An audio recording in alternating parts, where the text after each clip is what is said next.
BJP की तरफ से प्रेस कॉन्फ्रेंस की जा रही है, सीधे रुख करते हैं। कि अब तो अनेक लोग ये भी स्वीकार करने लगे हैं, हमें इस बात का शक ये होता है कि ठीक है, कौन सी ऐसी शक्तियां थी जिन्होंने भारत के अंदर अनरेस्ट पैदा करने का कोई मौका नहीं छोड़ा, और आज भारतीयों के मन में यह संदेह है कि चुनाव के परिणाम के समय भी कहीं ये कौन सी अज्ञात शक्तियां हैं जिनके द्वारा जाने में या अनजाने में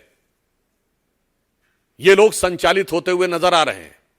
क्योंकि अनेक मीडिया में इस प्रकार की बातें आई थी कि देश के अंदर और देश के बाहर से बहुत सी शक्तियों ने इस बात के लिए प्रयत्न और संकल्प किए थे कि वो सरकार को नहीं आने देंगे, आप लड़िए ईमानदारी से और जो हो उस निर्णय को स्वीकार करिए।